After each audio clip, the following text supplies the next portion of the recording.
may I offer you a key to the events and the words of Passion Week. As you know, Passion Week is a term for the last week of Christ's life, spent in Jerusalem, encompassing Gethsemane and Calvary and the resurrection.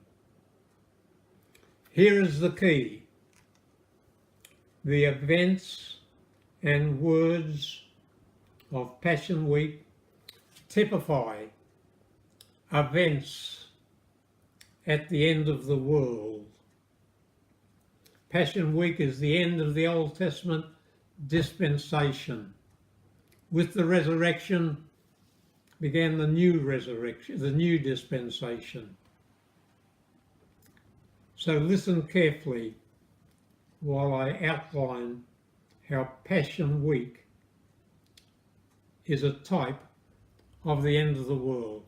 It begins with a triumphal entry, and the ancient world of Jerusalem is paralysed for a while and then polarised thereafter. That's the way it'll be at the end of the world. Parallel to the triumphant entry will be the last proclamation of the gospel, which will polarise the world into believers and unbelievers. We read in the gospel story that different groups of Christ's enemies got together in order to condemn and kill Christ. That's the way it'll be at the end of the world.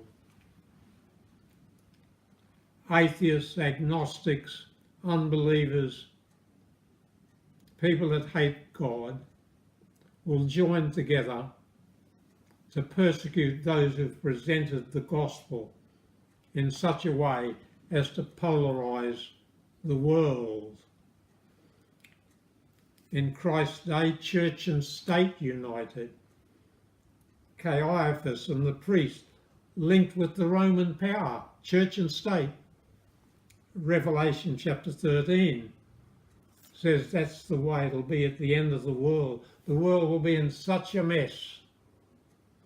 Government will agree on a low-grade religion in an attempt to unite the world, and apostate church and apostate government will unite to enforce the mark of the beast, false religion. And then will come a death decree for those that don't submit to what the apostate church and the apostate government are legislating. And there'll be a great time of trouble for believers, followed by a greater time of trouble when many Christians will be put to death. Matthew 24 tells that, and Daniel 12:7 foretells that. Many Christians will die in the last conflict. I recommend that you study Matthew 24, a prophecy about the end of the world and the end of Jerusalem first, as a type of the end of the world. And there are three key words in that prophecy: watch, hour, betray. Now, the interesting thing is, the key words of this prophetic sermon, Matthew 24, keep popping up in the chapters that follow, leading to Calvary.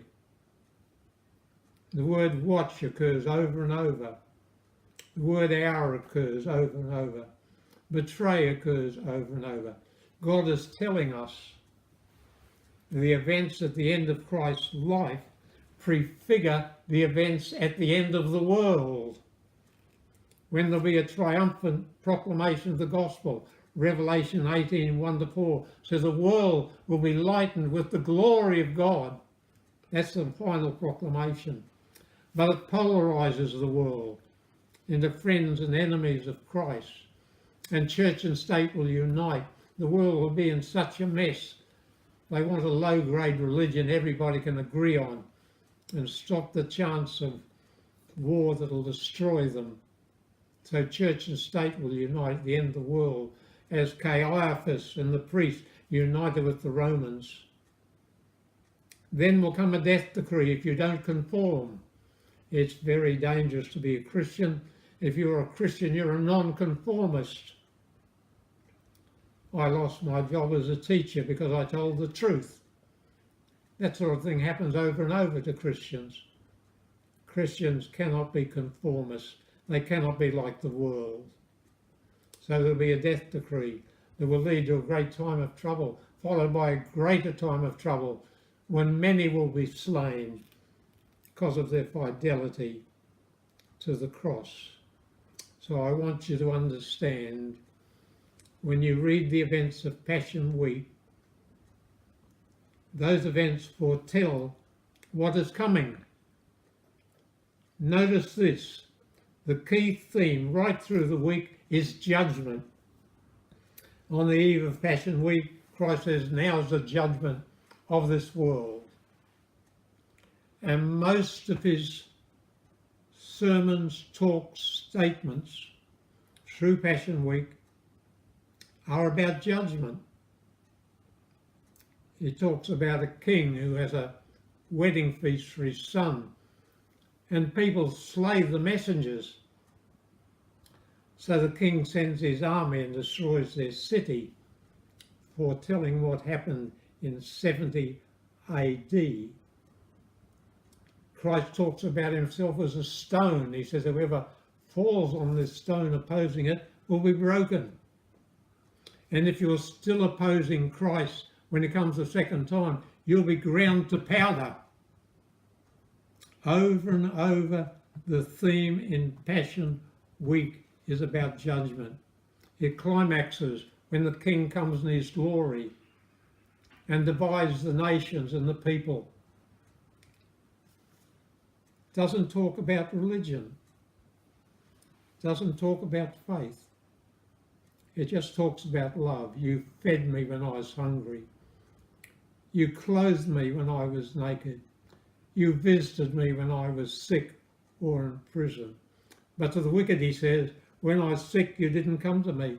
When I was hungry, you didn't feed me. When I was naked, you didn't clothe me. So the evidence of whether you're saved or lost at the end of time and the final judgment is the fruit that comes from the experience of justification, love. Doesn't have to mention religion because the fruit of true religion is love. Faith it doesn't mention, but faith brings forth love. That's the last great judgment, when there'll be a fire that consumes this old world that nobody can extinguish, where worms will eat the corpses, and ultimately from the ashes of the world, spoken of at the end of the book of Isaiah and in Mark chapter 9, the end verses, ultimately there'll be a new heaven and a new earth wherein dwells righteousness. Dear friend, don't read the Bible. Study it. Study it. Man shall not live by bread alone, but by every word that proceeds out of the mouth of God. Do you understand what the books of Chronicles are about? The book of Esther, the epistles of Philemon? Don't read the Bible, study it. And if you want to know the future, it's all there in Passion Week. May God prepare you and me for what is coming upon this guilty, tired, judgment-bound world. God bless you.